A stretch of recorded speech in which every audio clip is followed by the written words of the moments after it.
ছিল না, কিন্তু জীবনের ঝুঁকি নিয়ে রাস্তায় নেমে আমাদের 2000 শহীদ এবং আমাদের 20,000 আহত, তাদের যে বিনিময়ে আমরা বাংলাদেশ পেয়েছি, সেই বাংলাদেশে এসেও এখন আমাদেরকে প্রেজেন্ট ফিল করতে হয়।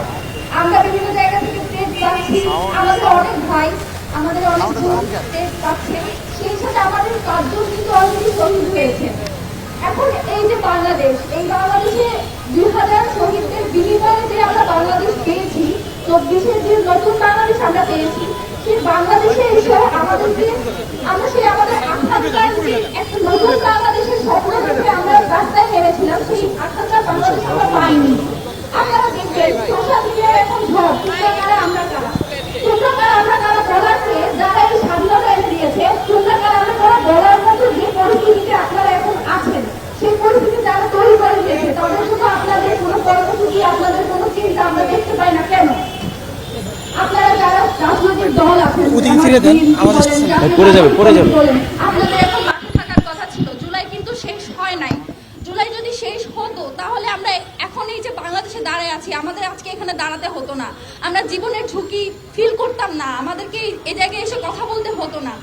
আপনারা জানেন আমাদের চট্টগ্রামে, আমাদের ঢাকায় অনেকে শহীদ হয়েছে, কিন্তু যারা গ্রাম পর্যায়ে আছে, যারা বিভিন্ন বিশ্ববিদ্যালয়ে পড়ালেখা করছে, বড় শহরে আছে, তাদের কথা হয়তো আমরা জানতে পারছি, কিন্তু যারা গ্রাম পর্যায়ে নেতৃত্ব দিয়েছে, যারা গ্রাম পর্যায়ে আন্দোলন করেছে, তাদের খবর কিন্তু এখনো পর্যন্ত মিডিয়ায় আসছে না। আমরা এখনো জানি না যে কতজন আসলে শহীদ হয়েছে, এবং যেই ছিনতাই, চুরি ইত্যাদির মোড়কে যেসব নিউজ আসছে, সেই নিউজগুলো আসলে ছিনতাই, চুরির কিনা নাকি গুপ্ত হত্যা, তা কিন্তু আমরা জানি না। এই যে আওয়ামী লীগের প্রতি সবার এত দরদ, এই দরদের আসলে সূত্র কোথায়? তাদের তো আমাদের প্রতি কোনো দরদ নাই। তারা তো আমাদেরকে, যাদের বিরুদ্ধে আমরা নেমেছিলাম, তারা তো আমাদেরকে এখনো পাইলে খুন করবে। সেই কিন্তু আমাদের সবার থেকে তাদের জন্য খুব দরদ। এত দরদ আসে কোথা থেকে আমাদের, আমি বুঝি না। এই জায়গা থেকে আজকে আমাদের 3 দফা দাবি নিয়ে আমরা এখানে এসেছি। সেই 3 দফা দাবি হলো, গুপ্ত হত্যাকারী আওয়ামী লীগের নিবন্ধন বাতিল করতে হবে, এবং আমাদের যেসব দেশপ্রেমিক ভাই বোন আওয়ামী লীগের গুপ্ত হত্যার শিকার হচ্ছে, তাদেরকে বাঁচাতে আওয়ামী লীগের যেসব ইউনিয়ন থেকে কেন্দ্র পর্যন্ত যে কমিটিগুলো ছিল, তাদের যারা সন্ত্রাসী কার্যক্রম চালিয়েছে, তারা নিষিদ্ধ সংগঠন, এখন তাদেরকে অবিলম্বে গ্রেফতার করতে হবে। তৃতীয়ত, প্রাইভেট বিশ্ববিদ্যালয় সহ বাংলাদেশের সকল জুলাই যোদ্ধাদের নিরাপত্তা নিশ্চিত করতে হবে ইন্টারিম গভর্নমেন্টকে। আমরা শুনতে চাই না আপনাদের কি কি সীমাবদ্ধতা আছে, এইসব সীমাবদ্ধতার কথা আমাদেরকে শোনাবেন না, আমরা শুনতে চাই না। বাংলাদেশের বিচার ব্যবস্থা, বাংলাদেশের আইন শৃঙ্খলা, ল অ্যান্ড অর্ডারকে আপনারা ঠিক করেন, আর যদি ঠিক করতে না পারেন আপনারা বলে দেন, আমরা নিজেরাই তার ব্যবস্থা করে নিব। কিন্তু আপনাদের হাতে আমরা যে দায়িত্ব তুলে দিয়েছি, সেই দায়িত্ব যথাযথভাবে পালন করার চেষ্টা করেন, না হলে দায়িত্ব ছেড়ে দেন। ধন্যবাদ।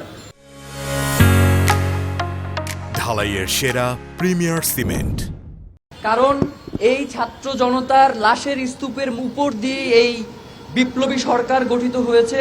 সুতরাং তারা যদি ছাত্রদের এই অবদানকে, ছাত্রদের এই নিরাপত্তার ব্যাপারে তারা অবহেলা করে, তাহলে এই বিপ্লব বেশি দিন দীর্ঘস্থায়ী হবে না।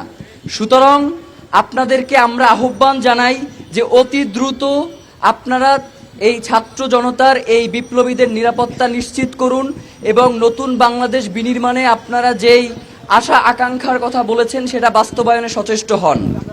আমরা এখনই রওনা হব, আপনারা সবাই আমাদের সাথে সমবেত হবেন।